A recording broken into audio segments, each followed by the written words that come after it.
Please join us in the Pledge of Allegiance.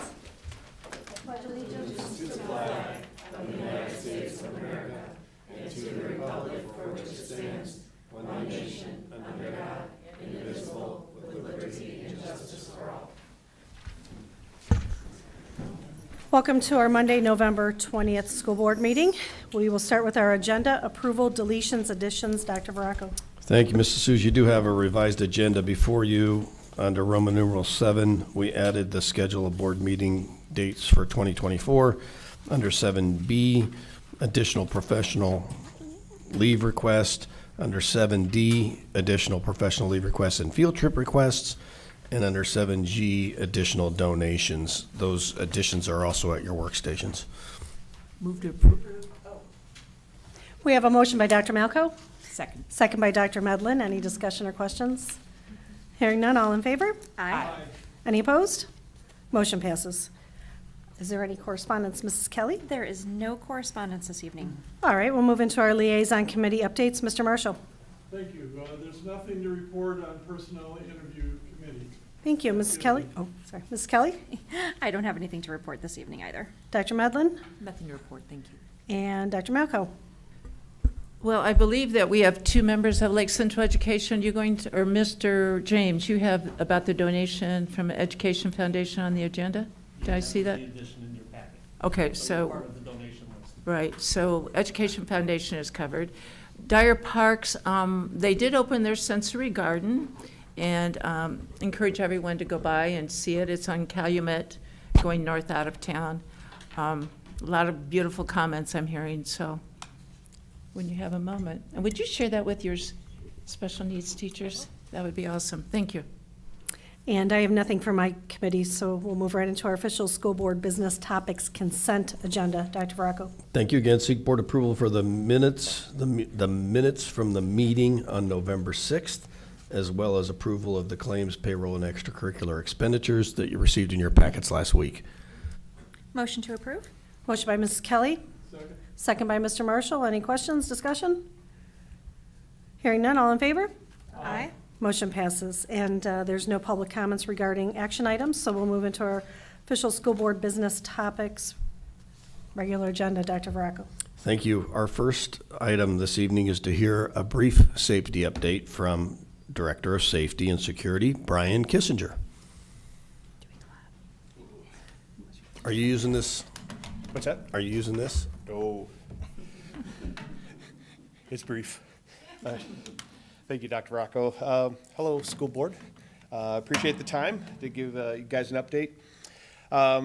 So since I started this position in July, I've been continuing to work with the partnerships within the Tri-Town area, the police departments and the fire departments, and including the Lake County Sheriff's Department. So we're working really closely with them on a lot of different projects that we're just starting as a group. Mrs. Castaneda and I actually attend monthly meetings with the Supporting Safe Addiction-Free Environment through the Geminis Center. We meet monthly, and they have recently given us some Narcan, Narc kits for our police officers, and Deterra pouches, which is we give to the nurses so they can deactivate medicine at the end of the school year. And so instead of throwing it in the garbage or wherever it needs to go, they deactivate it and put it in the pouch and put it into the garbage safely. Mrs. Castaneda and I actually go bi-monthly meetings with the Lake County Safe School Commission. I currently am the treasurer for them, and we just had a meeting with the IDOE just this past Wednesday, so we're getting some updates on the new laws that are coming out. And then, of course, the Lake County Emergency Management, we are actually planning an exercise in 2025, a large-scale exercise. So I'm kind of building some relationships with the emergency management so we can kind of do some more exercises as the years go on. Number two is actually our safety protocols. So we're implementing a couple of new things this year. So when we talk about layers of safety, we kind of work from the exterior into the interior, which is the interior of classrooms. And so, we really kind of focused on interior of the schools, and We're implementing ID lanyards for all employees, which does a couple of good things, right? It helps students quickly identify employees that are within our school, trusted adults, who trusted adults are, that we can kind of quickly, if they're in crisis or something like that. And then any kind of emergency that law enforcement comes in, they can quickly identify who our employees are, and then get an account of, what's happening, what who they need to go to get an accountability of our own students. Within our classrooms, we're really kind of trying to focus on some classrooms, safety with the kids and the teaching and stuff like that. And so we're, implementing some locked doors, right, and keeping them shut during some instruction. So it kind of brings out the time in case there is an emergency, so we can kind of create a better time barrier.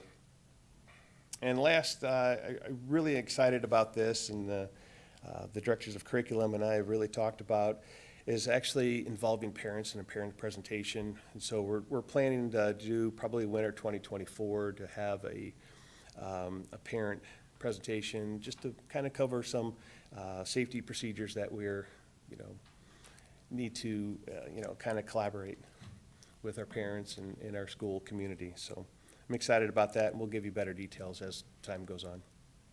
So, any questions? Yes, Dr. Malco. Questions? I am so sorry, but, yeah, that's great, because I remember years ago, we would do quite a few parent presentations, and they kind of just waned away, so it'll be nice to start those up again. I wanted to make you aware at some point in time, if I could talk to you about human trafficking, and there is a facility now in Munster that I want to make you aware of. Oh, yeah. In case that, well, it's not in case that does become a problem, because we know it's out there, we just may not know about it. But the tricks of the trade and how they influence students and parents. And I'm happy to read that, or hear that you're partnering with the sheriff department. I think the more cohesive we can be, the better off we are. And I give credit to you and your predecessors and Dr. Vracko and his leadership that we can work together with the Tri-Town area, because there was a time when that wasn't possible. Correct. And so it's good to see that happening. And I'm glad that you're with the safe, substance-free environments. Those are good. Those are good meetings, and you get some good ideas and from local police departments. And glad you're doing those meetings. They're very valuable, I think. Yeah, I agree, they are, definitely. Yeah, so call me when you have a minute, and I'll talk to you about the Okay, yeah, shelter. no problem, no problem. Anybody else? Thank you. Thank you.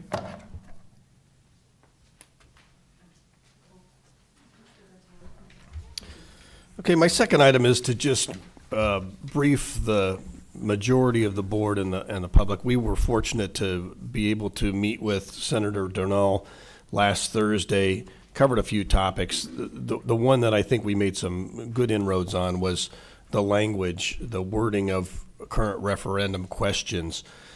Most people know by now that 3 local school districts were unsuccessful in the last election in seeking voter support for their operating funds.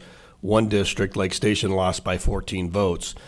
And so the information that I shared, I'm sharing with the board in some talking points tonight. And what got my attention was earlier this summer, and then again before the election, the Indianapolis Star had articles that were authored by the Carmel superintendent, who was questioning why, if they were redoing a referendum, if they were asking for the same amount of support to continue from their public, did the question have to say the property tax increase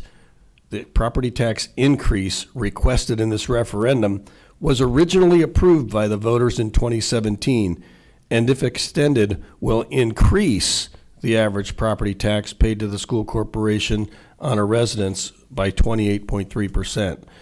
And it doesn't make sense the way we use the English language, that if you're keeping something the same, that you have to call it an increase twice in the same question. So anyone who would not have been paying attention, or who had been told by somebody affiliated with the school, it's not an increase, it's just going to be the same amount. We're extending it for 7 or 8 more years. And then they go into the booth, they could easily see that question and say, well, I was misled. Why did they say it wasn't an increase? Right here, the question says it's an increase. So the point we're trying to make is, the question can say, if you vote yes, the tax stays the same. If you vote no, your taxes can go down. We could even have the question say that, so someone who's highly motivated for their tax to go down can vote no. But to call it an increase when it's not, I think is disingenuous, and it's, unfair punishment on schools who I think have done everything else the right way.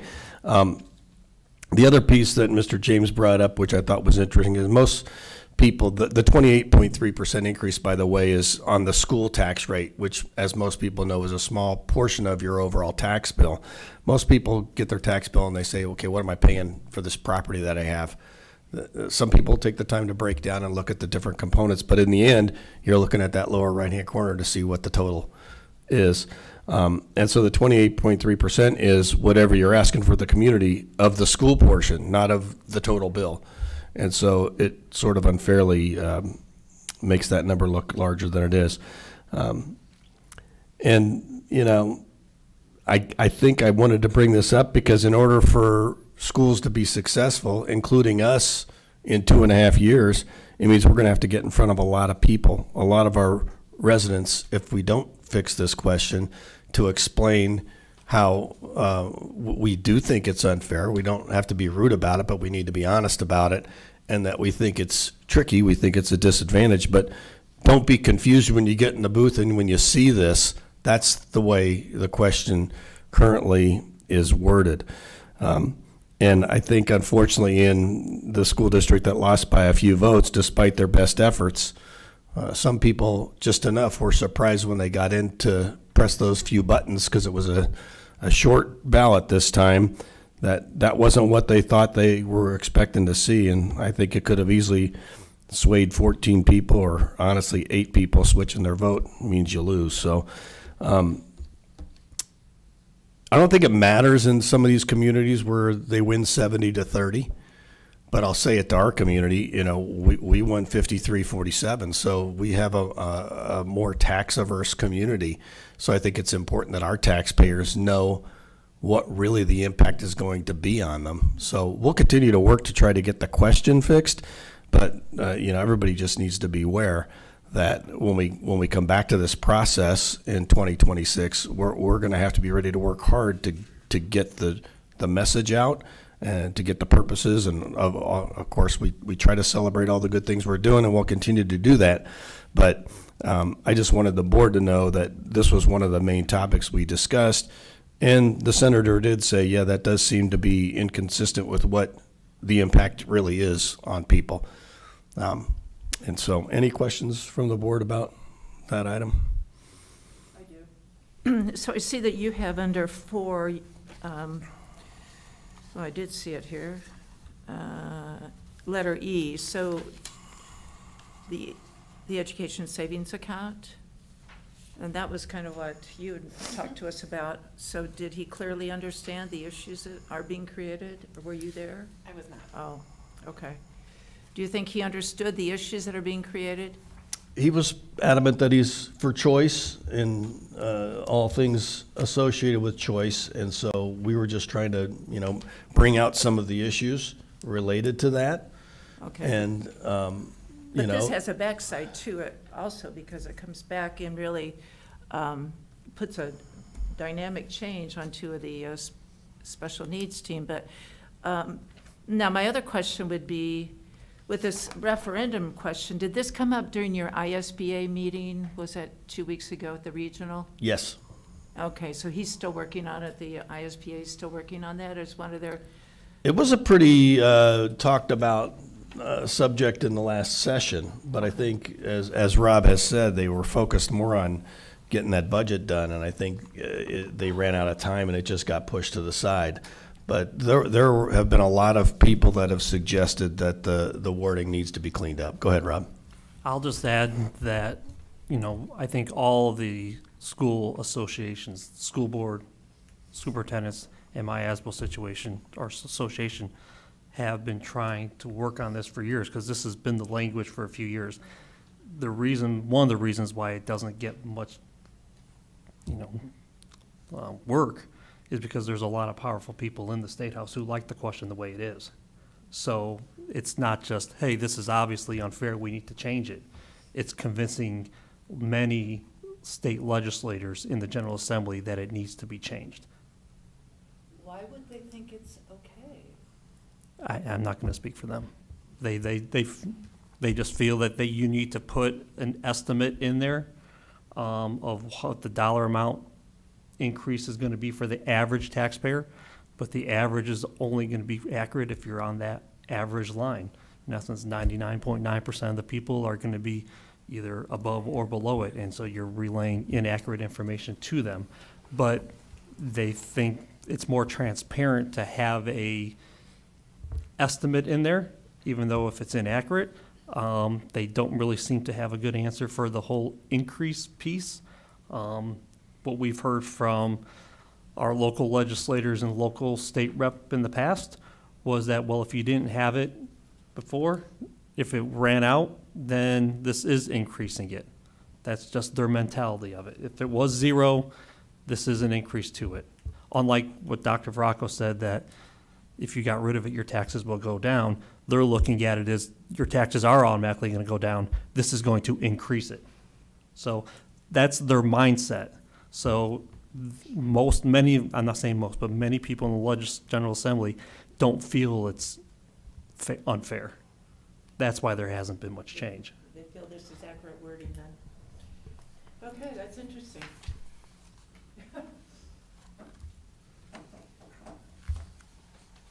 Thank you though, Ralph, for the explanation.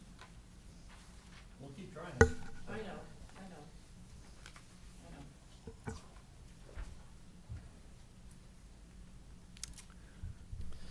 Okay, my third item, and the calendar has been placed at your workstation for our board meetings for January 2024 through January 2025. A couple years ago, as you recall, we started putting the next year's January meetings on there so people could prepare for it, and so that we could make sure that we stay away from our holiday break that generally lasts 2 weeks. The one notable change is we did go to only one meeting in June for this coming year, as the board previously agreed to, based on the light number of agenda items we had in June for the last couple of years. So we seek board approval for the meeting dates for 2024 through the first two meetings in 2025. Move to approve. Motion by Mr. Marshall, Second. second by Dr. Medlin. Any discussion, questions? Hearing none, all in favor? Aye. Any opposed? Motion passes. And now on to our Assistant Superintendent, Mrs. Castaneda. Thank you. For my first item, I am seeking the board's approval for the personnel recommendations. So moved. Motion by Dr. Malko, and I will second that. Any questions, discussion? Hearing none, all in favor? Aye. Any opposed? Motion passes. Thank you. And for my second item, I am seeking your approval for the professional leave request, the revised copy that you received this evening. Move to approve the revised professional leave requests. Motion by Dr. Medlin, I'll second that. second by Mrs. Kelly. Any discussion or questions? All in favor? Aye. Motion passes. Thank you. And then for my final item, I'd like to bring up Chris Enyart, our high school athletic director, and he's going to give us the high school spring and fall athletics summary. You should have a copy of the presentation at your station, but if you'd like to move in order to see it better, please feel free. Let's see. What button am I supposed to hit? Oh, that one? There we go. He showed you guys. Thank you. All right. Good evening. We didn't get the spring one completed last summer, so we're going to quickly go through that. That's not on. So we had 338 total athletes in the spring. The biggest addition to this was we started offering boys volleyball last year, which brought almost 50 kids into the program. So for our Duneland season, our softball team finished first and undefeated. Our girls tennis was fifth, and our track finished second. Our boys baseball was also first and also completed an undefeated season. And golf and track both finished fourth, and there's where I talk about boys volleyball as their inaugural season. They were undefeated in the DAC.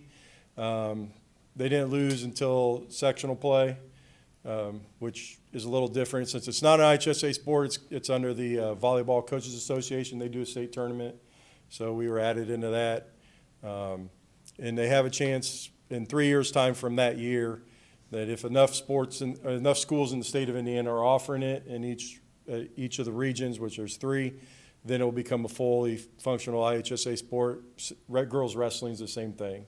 25-26 school year, they both may be officially IHSA sanctioned sports. Girls softball, they were sectional regional champions and lost in the semi-state championship. Girls tennis lost in sectionals. Our girls track team won sectionals and had several participants advance to the state meet, and that was highlighted by our 4x400 relay that finished 6th, our 4x100 relay that finished 8th. Ann Carmichael finished 8th in the 300 hurdles, and Anastasia Thompson finished 7th in the 100-meter hurdles. Boys baseball won sectionals and lost in the championship game of regionals to the state champions. Boys golf advanced to the regionals, and boys track had several participants advanced to the state meet, and that was highlighted by Josh Berry, who broke the school record again. I think he broke it 4 times last year, but placed 9th in the 400. And then Unified Sports finished 7th in the IHSA sectional meet. So you mentioned the state champions for baseball, who are they, or who were they last year? Is it Ben We don't like to talk about it. Our income and gate receipts, we had $39,591 in gate receipts. Fundraisers and fees raised $115,000, and concessions was about $9,000. That was double what usually spring brings in. Again, boys volleyball with concessions was a pretty big hit. Expenses, game workers was $6,650. Officials, and this keeps going up because, as everybody else, they want more money. So we spent $22,455 last spring in officials. Field and facility maintenance was $15,000, a little over $15,000. Equipment and team gear, that's always the biggest cost. I'll outfit all these kids and all the gear for the teams. That's why they have the successful fundraisers. Was $105,000. Miscellaneous, that's everything you can think of under the sun. Wards, coach fees, hotels, anything the office needs. Was $16,000 in concessions. When you have concessions, it costs you to have it. So $6,000 for a total of $171,000 in expenses. So that was our spring. So fall, we had 362 students that were participated in our fall sports programs. 40% of those were named Scholar Athletes last week at our fall banquet for maintaining their 3.66 cumulative GPA in their high school career. We had a very good fall for all of our teams. Cross country finished second, golf finished second. Girls soccer was fourth, and volleyball tied for second. That came down to the last game of the season. If they beat LaPorte, they win the conference. If they lose LaPorte, they finish tied with Crown Point. So boys cross country also finished second. Football was fifth. They finished the year with 5 wins. That's the first time we've had 5 wins in 9 years. We won't talk about why we should have had another win that taken away from us, but and soccer finished tied for first, and tennis tied for fourth. Postseason, girls cross country were sectional champions, and they advanced as a team to the state meet.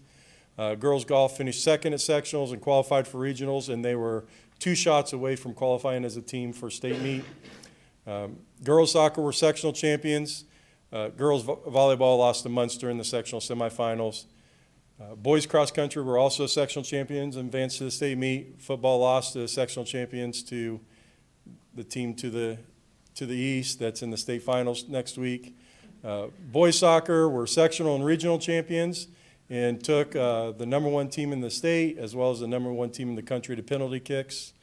So they played as best as they could and just a little short, and they turned around and that That team won their third, Noblesville won their third straight state championship. And boys tennis lost in sectionals.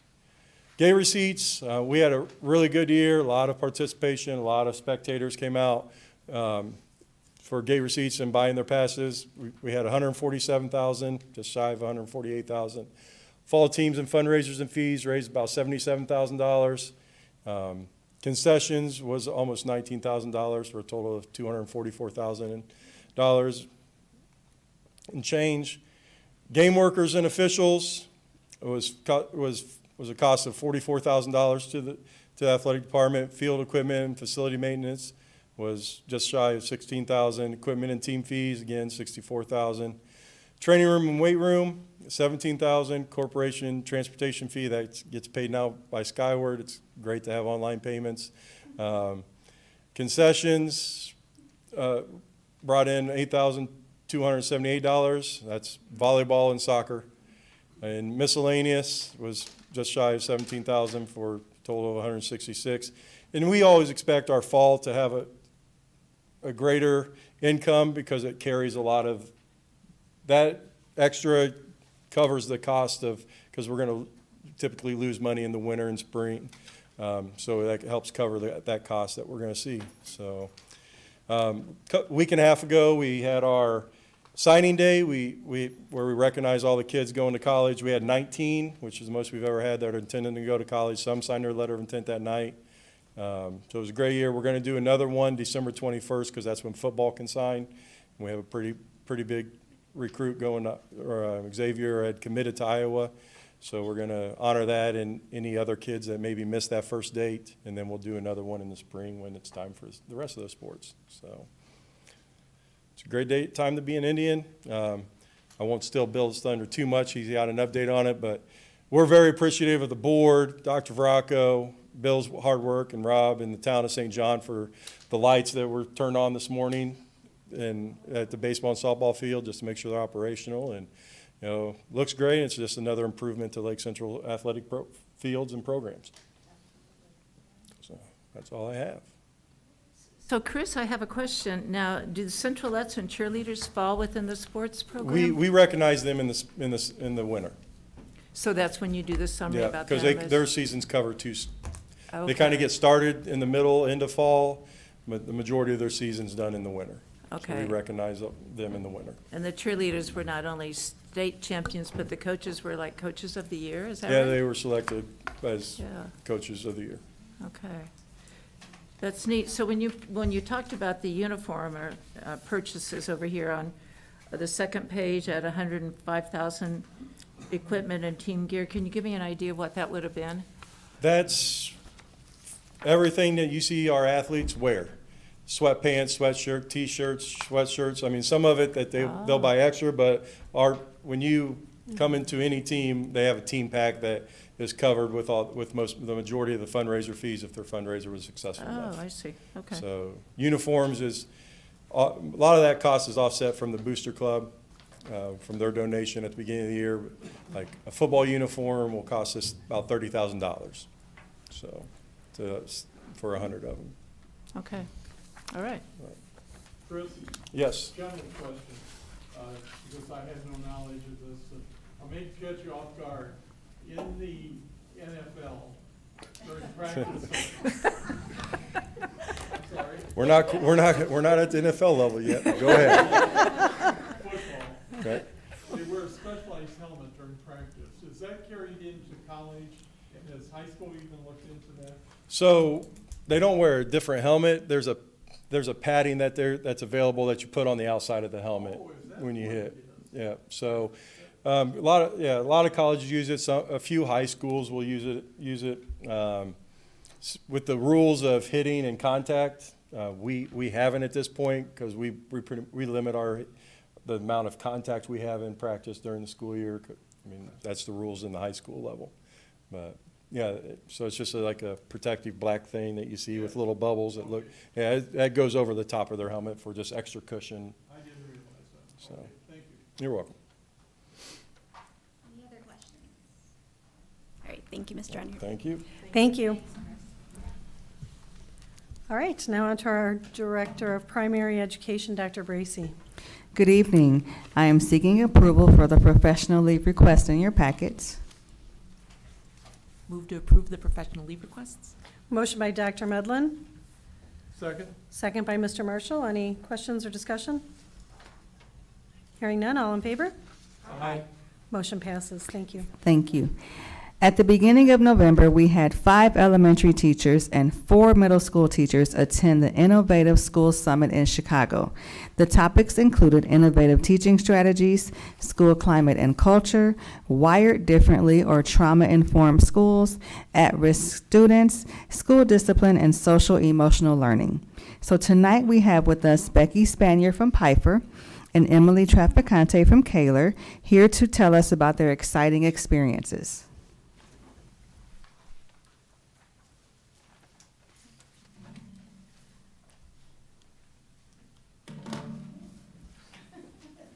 Sorry.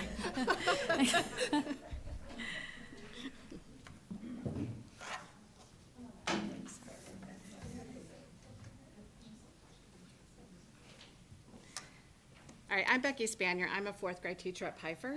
And I'm Emily Trafficani. I teach 5th grade at Kaler Middle School. We attended the Innovative School Summit. It was a 4-day conference in Chicago. These are all the sessions that we attended just between the two of us. A lot of these we attended were the same, but there were some breakout sessions that she went to and I went to that were different. But you can see all of the different topics that were covered.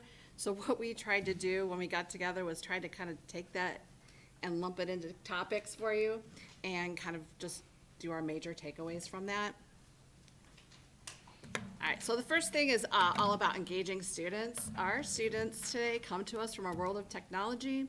They have constantly bombarded with sounds and lights, and they come to us and they do not know how to be bored. So we need to learn how to really engage these students so that they can learn. And this is a graph that they actually used during the conference to show how engagement is a continuum. And if you go to the left, they're actively engaged, but you'll notice they're not actively engaged in learning. They're actively engaged in avoiding learning. We do not want our students there. As we start to move to the right, we have passive learning. They might be participating, doing their work, but it's really teacher-driven.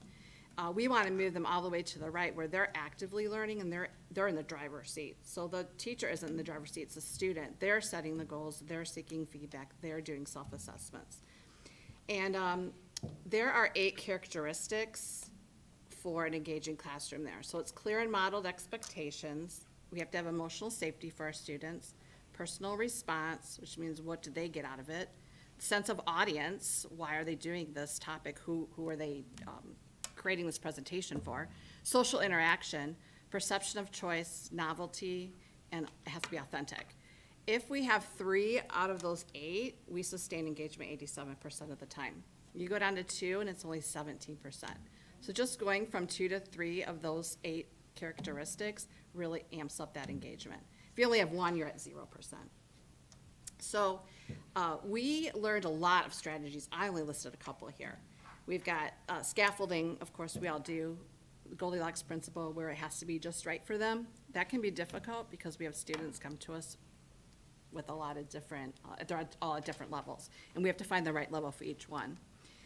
Ron Clark had this really great strategy, this scavenger hunt that they do around the school as a review item. I kind of want to do that in a couple weeks. I'm going to try to put that together, where they have to go to, they get a clue, they go to the office, they whisper to my principal a word, and he gives them the next clue, which is some sort of review, whether it's math or social studies or science, and then they have to solve that, and it sends them to another area of the school. So I think that sounded really, really cool. I want to try that. Other things are PBLs, choice boards, to give our students that sense of choice. I put vertical surfaces up there because I know that you had that presentation at the last board meeting. That actually wasn't at the conference, but I'm using vertical surfaces in my classroom. Thank you, Dr. Bracey, for getting those for us, because it's a game changer. I have seen the engagement of my students go way, way up, and I use it daily. I love it. The last 2 quotes there, be like pizza, and if we're going to be here, then let's be here. Those are from Ron Clark. And he's an educator. Hopefully all of you have heard of him. He was amazing, amazing speaker. So he talked about how we have to not just give the kids plain old bread. We've got to give them pizza. So we've got to have all the toppings on there, the cheese and the pepperoni and the sausage, to kind of get them involved in their education. And if we're going to be in the classroom, we might as well be there and do everything that we can. Okay. All right. This slide is all about self-regulation. One of the breakout sessions, it was a pre-conference day. Brad Chapin was a therapist that spoke to us, and it was all about teaching these kids that they are in control of themselves and that they can do more for themselves than anybody else can. It's just a whole change in mindset and a shift in how you approach things and realize that you can deal with things that are outside of your control on your own and kind of learning how to deal with that. He gave an example that I think affects a lot of our students, the idea of parents going through a divorce. And he said your pain level and your reactivity create your amount of suffering. So if a student is really struggling with their situations at home, if you were to ask them, a 1 to 10 scale, and they said they were at an 8, and then they said their reactivity level was about at an 8, then their suffering is at a 64. But if we can teach them strategies that can get them to kind of self-soothe, then we can bring that down to like an 8 and a 2, and then their suffering levels down to a 16, which would obviously be much more manageable for the student themselves and for those around them to also help them kind of cope, which I thought was really interesting and definitely applicable to our student body. And then he also brought up the idea that behavior is a skill set. We teach math, and we teach reading, and we teach science and social studies, and all these things that we give our students the skills to have, and then we just kind of say behavior is what it is, and then the kids just kind of do what they know or what they've seen at home, or things like that. So an important takeaway for me was never assume that they've learned anything, and just kind of being more of a proactive mindset instead of being reactive. Be proactive, and eventually the goal is for them to have self-efficacy, which is just the belief that they can manage their own situations. And then this was one of his charts that he gave us a workbook, and I just thought it was very clear cut, especially for a teacher standpoint. Basically, there are 3 domains that we need to regulate ourselves: physical regulation, emotional regulation, and cognitive regulation. This is also applicable to everyone, adults and kids alike. Basically, there's different things that you see or hear, and the strategies for teachers, what we can do to help these kids when we notice these signals. And then there are 7 skills at the bottom that you kind of have to go through in order to regulate yourself effectively, which ultimately gets us competence, which is our natural human need to feel good at something, and autonomy, which is the need to do for ourselves. This is extremely important, especially in an academic sense, because self-regulation has actually been proven to be a better indicator of performance, which you could also say academic performance, than just your straight IQ score. So that I thought was also an interesting point that he brought up during his presentation. All right, the next major takeaway is about changing behaviors. And discipline, if we have engaging classrooms, is just automatically going to go down because they're going to be engaged in what they're doing. But we will still have students that we see that we might have some discipline issues. I am so sorry, I just turned that. Okay, and we need to get the child involved. So we need anything solving the problem other than the child is not solving it. So if we give the child a consequence and they go, they do the consequence, they come back, nothing's gonna change. They're gonna keep probably repeating that behavior. And so they were talking about we have to build a model where kids start to count on themselves. We have to give them the strength to manage their own behaviors. And when we talk to kids, we have 4 keys of the conversation. We need to use their name. We need to protect their space. We need to be in a listening position, and we need to be aware of our voice volume. What we say matters, and this really hit me because a lot of times, and I've said this, if you're not gonna work today, then this is gonna happen. We need to kind of turn that conversation around, and we need to say, it seems like your perseverance is hard for you today. What can you try that would help? And that puts it back on the student. Or which one of your skills is hard today? How can I help you with that? Students have to be heard when they feel they've been treated differently. So you've got two students and maybe one's, getting in trouble and the other one's not, and they think that they're being treated differently. We need to sit down and we need to really listen to those students and hear them out and kind of look at what we're doing in the classroom there. Okay, and these were takeaways from Gary Brooks. I'm sure you've seen him on Instagram.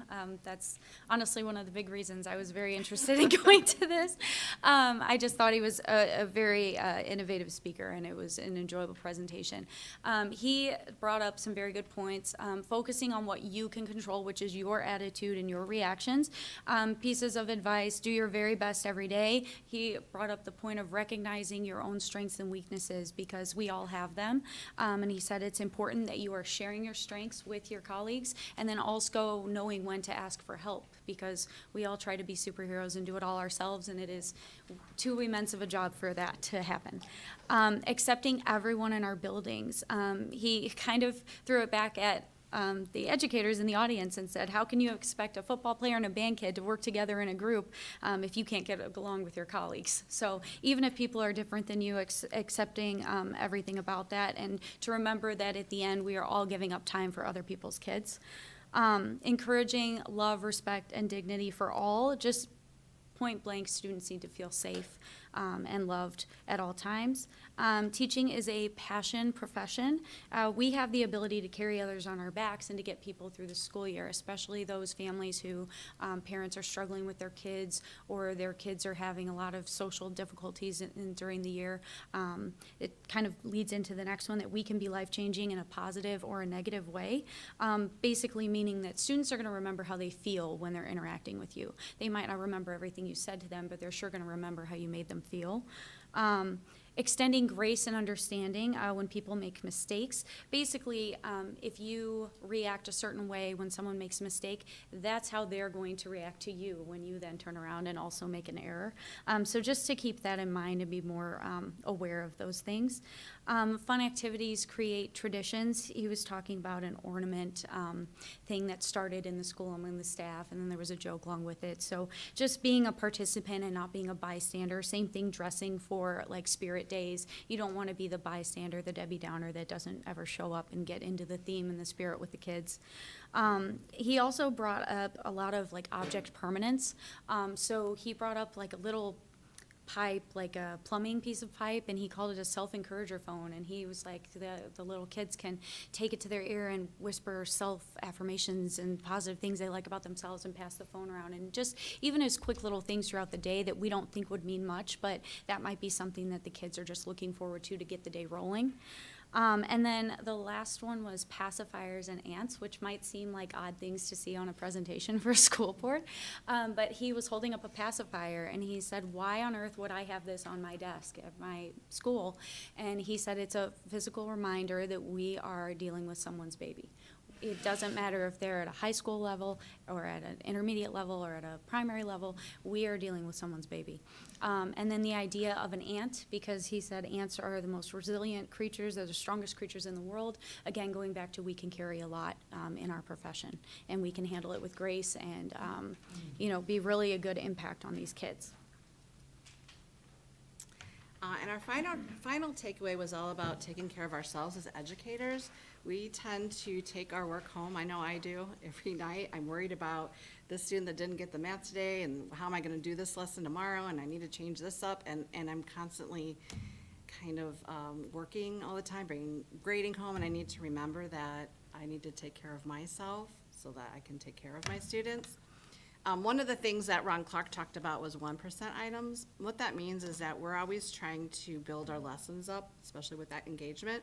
And so he said that that can be daunting sometimes, and so you need to look at what you can do that would be 1% better. So you pick that one thing, you do 1% better, you get that down. Okay, can we do another 1%? And you keep going like that with your lessons.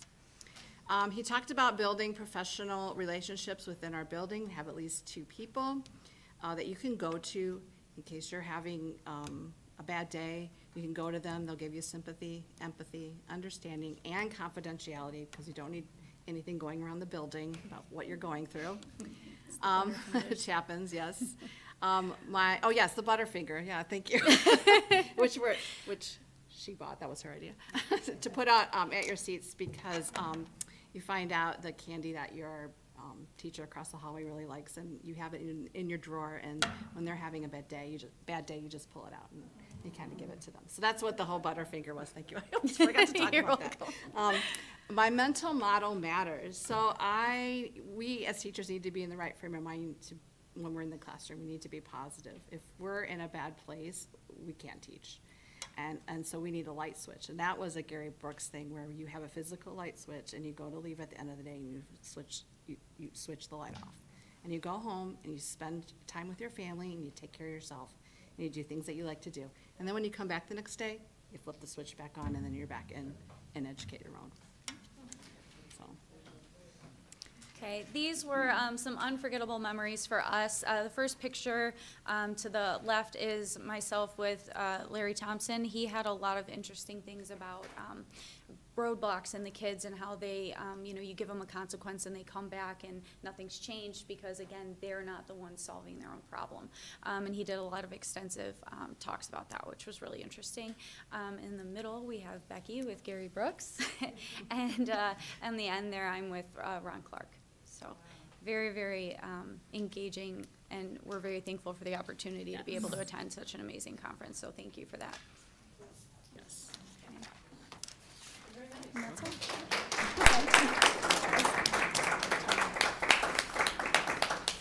I have a question. What was the title of the book that Ron Clark authored? Do you remember that?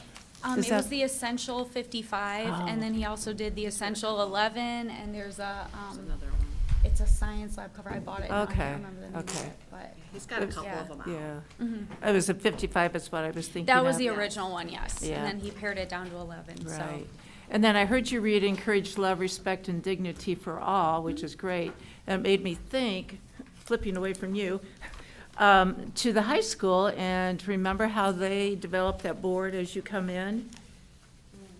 Everyone is welcome here.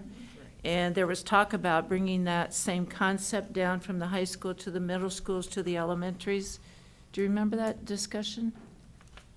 So the high school had kind of led Yeah. the high school had kind of led the charge in developing those. And so they're still creating different ones for students. That way they can all see themselves reflected in the posters that are up in the different parts of the building.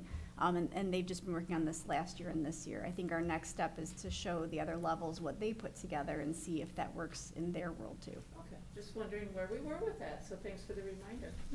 Appreciate it. Thank you. Thank you. Thanks for the candy. Great job. Oh, I'm sorry, I have one more item.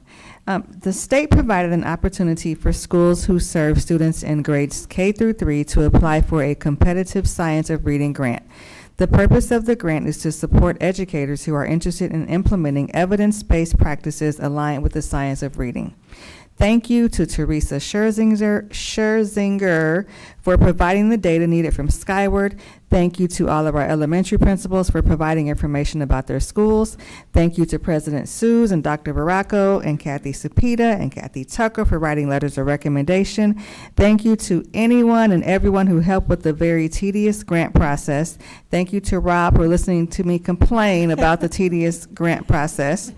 Because of everyone's hard work, we were one of 72 school districts in Indiana to be awarded the grant, totaling just shy of $450,000. This is exciting. This is exciting news for our LC family. Half of the funds can be used to purchase a reading curriculum for our elementary schools. Yes. Congratulations. Yes. Thank you to everyone. It was a team effort.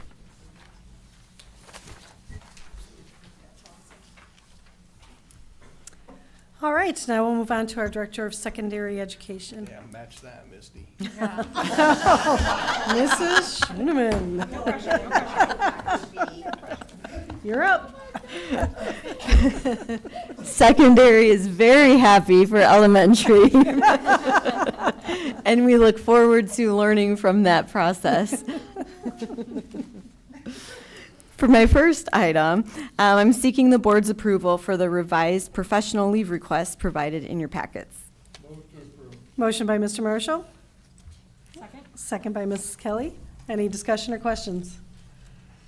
Hearing none, all in favor? Aye. Motion passes. Thank you. And for my second item, I am seeking the board's approval for the revised field trip request, also provided in your packets. Move to approve the field trip request? Motion by Dr. Medlin, a second by Mr. Marshall. Any questions, discussion? Hearing none, all in favor? Aye. Motion passes. Thank you. Thank you. And now our Director of Student Services, Mrs. Grimala. Thank you. My only item tonight is to seek your approval for the professional leave requests that were at your stations tonight. Motion to approve? Oh, sorry. We have a motion by Mrs. Kelly and a second by Dr. Malco. Any discussions or questions? Hearing none, all in favor? Aye. Motion passes. Thank you. Thank you. And our Director of Facilities, Mr. Ledyard. Thank you, Mrs. Suze. I just have my annual update for the board tonight on the capital projects. The Bibbage project is going very well. We had an OAC meeting after we met, and Mrs. Suze was there. We have all the windows and glass are in all three additions: the cafeteria, the 4 classroom, and the 10 classroom addition. We have graded and placed the seat and blankets down throughout the whole property. Inside, all the drywall is hung in the 10 and 4 classroom addition. All the mechanical rough-ins are complete, and we are taping drywall. We'll be taping drywall for the next week or so, and we should start painting late next week after Thanksgiving break. So going very well over there. Any questions on Bibbage? Is that following the schedule that you would hope? Yes, Okay. we're actually a little bit ahead of schedule. The Grimmer, we are basically down to just some punch list items there. The architect's coming up Wednesday. While we have no students and staff there to do a final walkthrough, we have a few minor punch list items, and as I've reported throughout the fall, we are still missing our one air handler unit number 13, which now we have a ship date on for January 8th. And that serves the boiler room and a small section of the receiving area. So we will be anxiously awaiting that, and we're all prepped and ready to put that in. It should only take a couple days. So other than that, that's pretty well done. It's just some very minor little things left with that. Last but not least, as Chris indicated earlier, and it's not quite as good as Yolanda's news, but we do have good news for the softball, baseball lights. On Friday, we did commission the lights, and we did a initial test, and then we did another test this morning, and all the lights are functioning and working. Well, I just have to basically send some information to Musco to have who's going to be kind of in charge of them, so they have that information, because it's kind of all with the software now. So that's ready to go. The only thing we are missing are our 2 panel covers at the baseball field and at the baseball building and the maintenance building, but Hire did function some temporary panels. Square D, our suppliers, will behind in panel covers. So hopefully they'll be coming in here in the next, 6 to 8 weeks, but we're fine without them. We have temporary covers. So they are ready to go for the baseball season. So we are pretty excited about that, as Chris mentioned earlier with his presentation. And that's been a long time coming, so that's good news. That is great news. Thank you. And our Director of Business Services, Mr. James. Thank you. My first item is regard to the Teacher Appreciation Grant. We do have an update on this since the board packet went out on Thursday. Excuse me. So on Friday, we and the rest of the school districts across the state learned what our allocation for the Teacher Appreciation Grant is going to be for this year. And then, so based on that, certificated employees who received a Lake Central RISE evaluation last year and who were rated effective or highly effective and are still employed, we will distribute that money to them in December. We have it scheduled to be paid out on Friday, December 8th is our plan. We like to do it in between two different payrolls. Our allocation for the state this year is $337,000 and change. Last year was $339,000 and change. So almost the same amount. And so we can expect our staff, we haven't done the calculations yet, but the amounts that the teachers in those categories received last year, we're guessing that this year's distribution will kind of be in the same similar dollar ranges as last time. But again, we don't have those calculations started yet. We've been working on getting the retro pays for the certified staff based on the collective bargaining agreement, which will be paid out next pay.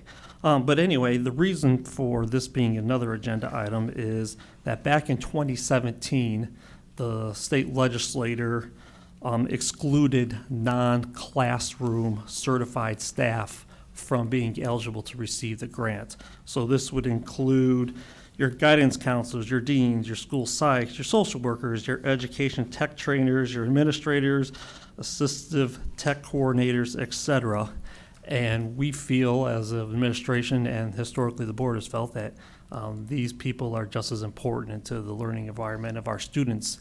And we have asked each year for the board to approve that those people who've been carved out by the state to also get a stipend in the exact same dollar amount that they would get if they had been included in the grant. So I don't have what those exact dollar amounts would be, but we would take that money out of the education fund like we have for the past 6 years. Last year, it cost our education fund approximately $55,000. So I am seeking your board approval to give the stipend to those people who've been carved out of the grant at the same time that we would be paying the tag out, as I said, on December 8th. I'm seeking it now because that is prior to our next school board meeting. Then my intent, if you would approve that, then at the next board meeting, I would provide a list to the board so they can formally then approve that additional compensation to those listed staff members. So that being said, I seek your approval on the tag and the additional compensation to the employees outside the grant. Move to approve the additional compensation to employees outside the grant. We have a motion by Dr. Medlin, Second. second by Mr. Marshall. Any questions, discussion? Do we need to add the tag? Did I hear you say tag? The tag is the teacher appreciation it. So that's automatic. I don't need your approval to pay them. I just need your board approval to pay the other people outside the grant. Any other questions? All in favor? Aye. Any opposed? Motion passes. Thank you. My second item is to seek an approval from the board for an appropriation reduction. And if you go back to when we do the budget process, we explain to the board that we advertise high to protect ourselves. We don't know what type of, what our ADM count's going to be and so forth. So unless we tell the state otherwise, they're going to presume that we spent every dollar that not only was in our current revenue, but also in our cash balances of our important funds. Well, we don't run that cash balance down. We need to have a slight reserve in order for our regular cash flow needs. But I am seeking the board's approval to reduce our appropriation in the education fund by $2 million and our referendum operating fund by $1.5 million. Again, this is more of our cash balance of those funds for cash flows. We are spending all the money that we received on the annual basis in each of those respective funds. But if we don't do this, the state's going to presume we spent it. If by not spending it, then that's money that's available in the 2024 budget. So I seek your approval on that appropriation reduction resolution. I'd like to make a motion to accept your appropriation reduction resolution. We have a motion by Dr. Malco. I'll second that. And we have a second by Mrs. Kelly. Any discussion or questions? Hearing none, all in favor? Aye. Motion passes. Thank you. Thank you. And my last, excuse me, the last item is to seek your approval for not only the donations that were originally included in your board packet, but the additional donations at your station. And that includes, on Friday, we were notified that the Lake Central Education Foundation had secured donations from two different sources. One is the Philotosos Ladies Group of the St. George Church, and they collected 125 children's books that we'd like to give to the Lake Central Uni Summer Library and the Watson Elementary vending machine program. And then another organization was used to supply member foundations with school supplies for the preschools program. So they want to give some preschool supplies to the Uni Summer program as well. All the books and all the supplies have a combined value of approximately $250. So seek your approval on those donations, and we would thank the Ed Foundation for their efforts in securing those things for our kids. Move to approve. Motion by Mr. Marshall. Second by Dr. Valco. Any questions, discussion? Hearing none, all in favor? Aye. Motion passes. Thank you. Thank you, that's all I have. And we have no public comments, so we'll move right into our board comments and consideration of future agenda items. Mr. Marshall? Thank you. When Bill Linger discussed the lights, and Chris, you're still here, let me direct this question to either one of you, if you have knowledge. Are we the last of the Dunlin schools to put up lights? No. Okay. How many Dunlin schools are on the outside, roughly? I believe Portage does not yet, and Michigan City doesn't, but they have access to a field that does. Gotcha. And Thank you. That's all. Thank you. Mrs. Kelly? No comments this evening. Dr. Medlin? I just wanted to thank you again for speaking about the Innovative School Summit. You did such a great job. It was super well organized, and I appreciate you coming to the board to explain it to us. Thank you. Dr. Malco? Yeah, that was very nice of you to come and share your experiences, and congratulations, Education Foundation, on your receipts that you're donating to the school. That's very nice. And I really have nothing else to say, and that surprises you, doesn't it? No, I have nothing else, quite honestly. Well, congratulations again on your grant, Dr. Bracy, you and your team, and our grant.